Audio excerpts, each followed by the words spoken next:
هي الحلقات تحفظني بآيات من القرآن، هي الحلقات تملأني بحب المصطفى العدنان، هي الحلقات تحفظني بآيات من القرآن، هي الحلقات تملأني بحب المصطفى العدنان، وأخلص نيتي دوما لرب واحد ديان بروح ملؤها طهر. Sure Tevbe tefsiri 41. ayetten başlayıp okuyayımız inşallah. Bismillah, elhamdülillah ve salatu ve selam ala Resulillah ve ala alihi ve sahbihi ecma'in. Esselamu aleyküm ve rahmetullahi ve berekatuhu. Tövende dehtanlığa İbn Kesir rahimahullah'ın Kur'an-ı Kerim tefsiri Uygurca tercümesi Tevbe suresinin 41. ayetinden başlayıp okuyayımız inşallah. Euzubillahimineşşeytanirracim. Ey müminler camiasi, sizler yenik bolgan yoki ig'ir bo'lgan holatda, ya'ni mayli yosh, qari, piyoda, ulag'liq bo'linglar, o'ngishliq va qiyin sharoitda bo'linglar, ixtiyoriy va ixtiyorsiz bo'linglar, hamma ahvolda jihodga chiqinglar. Allohning yo'lida melinglar bilan, jininglar bilan jihod qilinglar. Agar bilsanglar, mundaq qilish sizlar uchun yaxshidir. Her qandaq ahvol ostida jihad qilishning farz ekanligi. Sufyan Savri otasidan Abu Zuha Muslim ibn Sabihning mundaq deganligini rivoyat qiladi. Ey mu'minlar jamiyasi, sizlar yenik bo'lgan yoki ig'ir bo'lgan holatda, ya'ni mayli yosh, qari, piyoda, ulag'liq bo'linglar, o'ngishliq va qiyin sharoit bo'linglar, ixtiyoriy va ixtiyorsiz bo'linglar, hamma ahvolda jihodga chiqinglar degan bu oyat Tavba surasidan nozil bo'lgan tunji oyatdir. Mu'tamir ibn Sulaymon otasining mundaq deganligini rivoyat qiladi. Hazramning aytishicha, uningga mundaq xabar yetgan. Odamlar ichida kasal yoki yosh cho'ng bo'lib qolganlardan men urushga chiqmasammi gunohkor bo'lmayman deydiganlar bor edi. Shuning bilan Alloh yuqoridagi oyatni nozil qildi.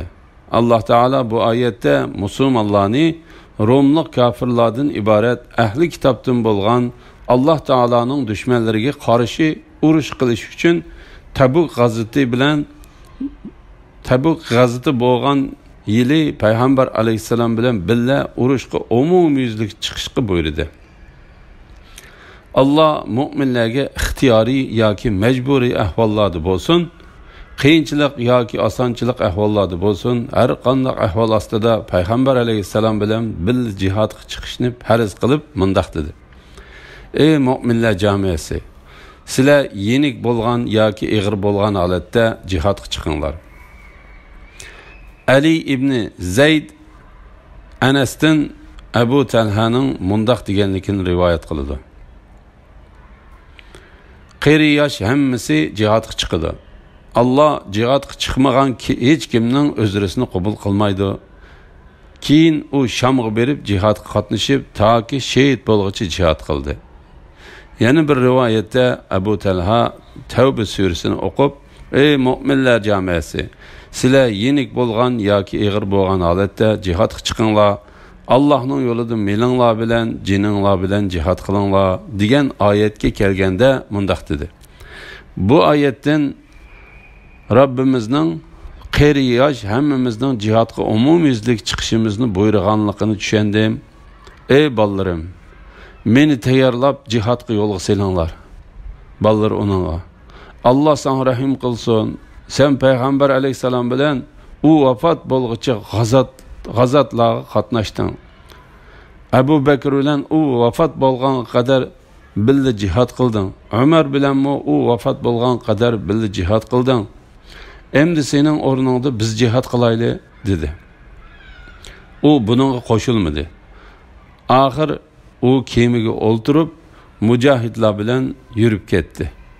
U dengiz ustida vafot bo'ldi. Mujohidlar uni dafn qilish uchun 9 gündən keyin aran bir aralını tapdı.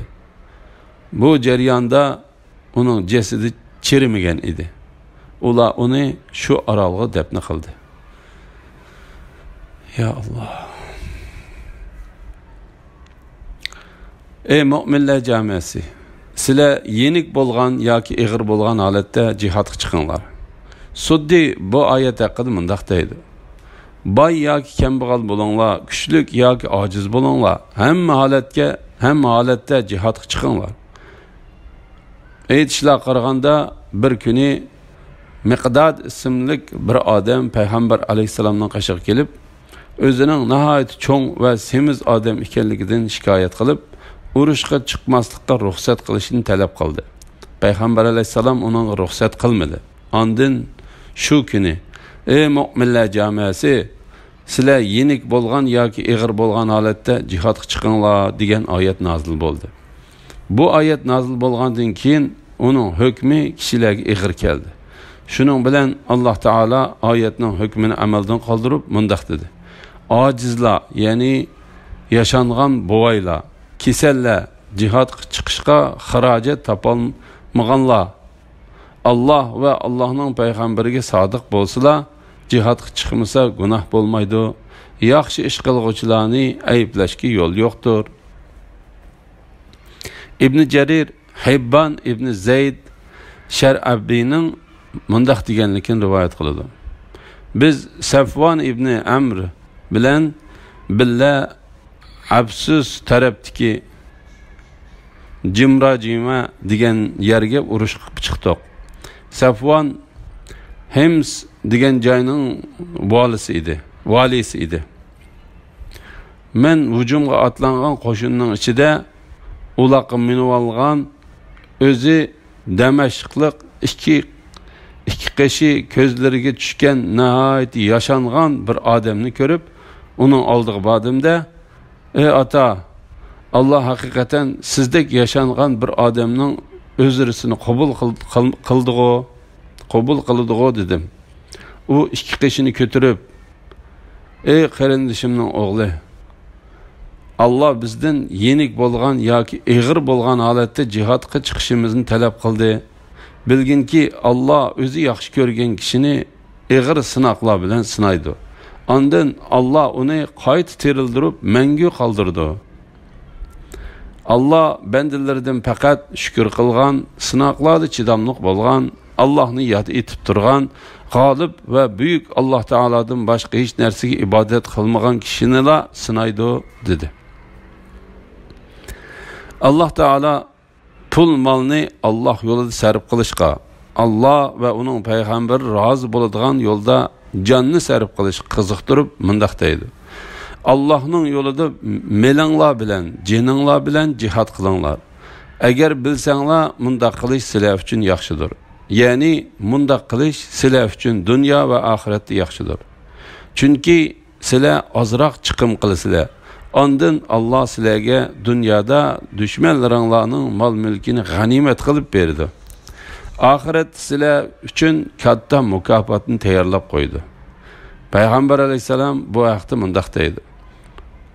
Allah yo'lida jihad chiqqan mujohidga agar Allah uni qabz ruh qilsa, jannatga kirgizishga yoki uni uyiga sog'-salomat alda katta ajr bilan yoki nurg'un g'animat bilan qaytarishga kapolatlik qiladi. Shuna Allah Taala mundaq deydi. Sizlarga jihad farz qilindi. Halbuki sizlar uni yoqtirmaysizlar. Sizlar biror narsani yoqtirmasliginglar mumkin, ammo u sizlar uchun foydalidir. Sizlar biror narsani yoqtirishinglar mumkin, ammo u sizlar uchun ziyonlidir. Sizlarga nimaning foydali ekanligini Alloh biladi. Sizlar bilmaysizlar. Shuning uchun Alloh buyurganini oldiranglar. İmam Ahmad Anas'dan bu oyatning mazmuniga uyg'un keladigan mundaq bir hadisni rivoyat qiladi.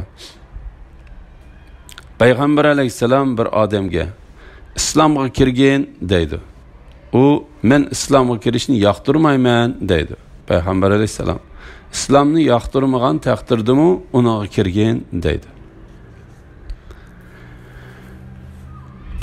agar ularning da'vat qilganini oson qo'lga keladigan g'animat va yiroq emas o'ttira hal safar bo'ladigan bo'lsa, ular cho'qim sana ergishib g'animat ilish maqsadida chiqadi. Lekin bu orqali ularga yiroq bilindi. Bu araliq ularga yiroq bilindi. Ular Alloh bilan qasam ichib, agar chiqishga qodir bo'la olgan bo'lsak, albatta sizlar bilan birga chiqadiq deydi. Ular yolg'on qasamlar tufaylidan o'zlari halok qiladi. Alloh bilidiki, ular shak shubhasiz yolg'onchilardir. Munofiqlarning urushga chiqmaganligining sababi va ularning hiyla mikrlarining bayoni. Alloh taolo o'ruzlik bo'lmagan, biroq o'zlarini o'ruzlik ko'rsatib, payg'ambar alayhissalomdan urushga chiqmaslikka ruxsat qilishni talab qilib, Tabuk g'azotasiga chiqmagan munofiqlarga toptayan qilib mundaq deydi. Agar ularning da'vat qilganini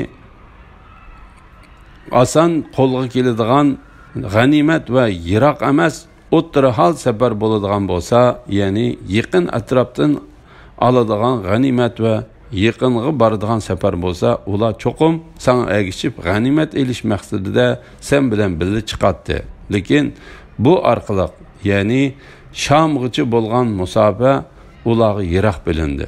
Ular Alloh bilan qasam ichib, ya'ni sizlar munofiqlarning qishig'i qaytib kelgan chaqda ular sizlarga qasam qilib turib, agar chiqishga qodir bo'la olgan bo'lsak, albatta sizlar bilan birga chiqadiq. Ya'ni bizning o'zimiz bo'lmagan bo'lsa, sizlar bilan birga albatta urushga chiqadiq deydi. Alloh taolo bu vaqtda mundaq deydi. Ular yolg'on qasamlar tufaylidan o'zlari halok qiladi. Alloh bilidiki, ular shak shubhasiz yolg'onchilardir. Ey Muhammad sallallohu alayhi vasallam, Allah seni kechirdi. O'zrisida rostchilar bilan yolg'onchilar sana aniq bo'lmagicha nimishqa ularga chiqmaslikka ruxsat berding? Ey Muhammad sallallohu alayhi vasallam, Allohga va oxirat kuniga ishonadiganlar sendan mollari bilan va jonlari bilan jihad qilishga ruxsat so'ramaydi. Alloh taqvodorlarni obdan biladi. Ey Muhammad sallallohu alayhi vasallam, sendan faqat Allohga va oxirat kuniga ishonmaydiganlar dinlarda Allohning birligiga va sening payg'ambarligingga gumoni borlar ruxsat so'raydi. Ular o'z gumonida tangirqab yurdi. Payg'ambar alayhissalomning ularning chiqmasligiga ruxsat qilganligi uchun ta'niga uchirganligi. Ibn Abu Hatim Avfining mundaq deganligini rivoyat qiladi. Buningdan chiroyli ta'nini angladinglarmi? Bu ta'ni qilish ilgari kechirim jakarlangan nidodir. Alloh taolo mundaq deydi. Ey Muhammad sallallohu alayhi vasallam, seni kechirdi. Alloh seni kechirdi. O'zrisida rostchilar bilan yolg'onchilar sana aniq bo'lmoq uchun nimishqa ularga chiqmaslikka ruxsat berding? Muyvarriq Ejli va boshqalarmi mushuning o'xshash rivoyat qilgan. Qatada mundaq deydi. Sizlar anglag'aninglardek Alloh payg'ambarining ularga urushga chiqmaslikka ruxsat qilgani uchun ta'ni qildi. Ondan Nur surasida oyat tushirib, payg'ambariga ulardan xohlagan kishiga urushga chiqmaslikka izni berishga ruxsat qilib mundaq dedi. Ba'zi shaxsiy ish uchun ular sendan ijozat so'rasa, ularning ichidan sen xohlagan odamlarga ijozat bergin. Ata Xurosoniyning mushuning o'xshash deganlikni rivoyat qilgan. Mujohid mundaq deydi. Bu oyat odamlarga payg'ambar alayhissalomdan urushga chiqmaslikka ruxsat so'ranglar. Agar sizlarga ruxsat qilsa chiqmanglar. Ruxsat qilmagan taqdirdami chiqmanglar degan ba'zi odamlar haqida nazil bo'ldi.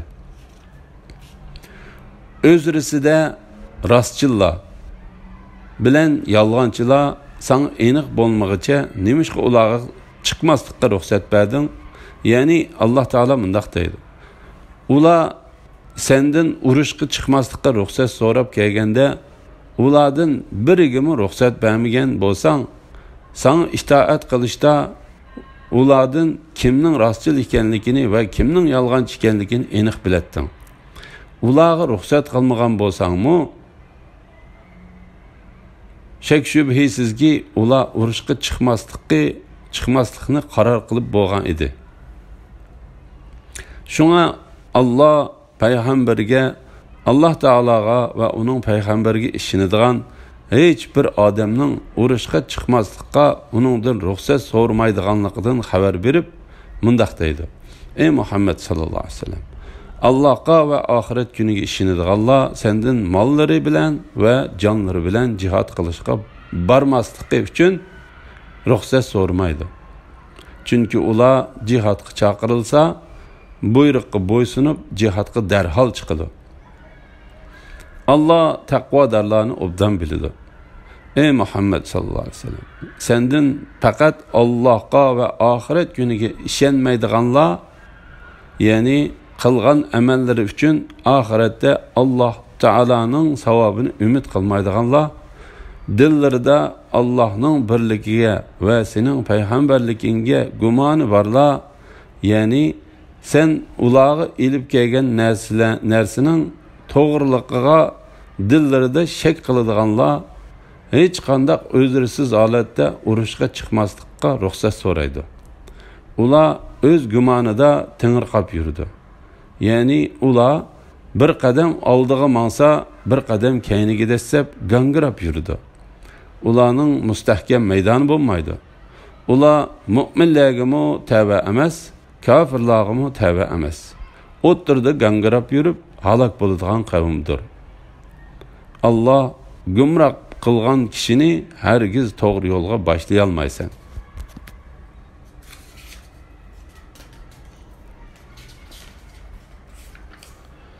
Agar ularning jihodga chiqish niyati bo'lsa, albatta uningga tayyorlik qiladi.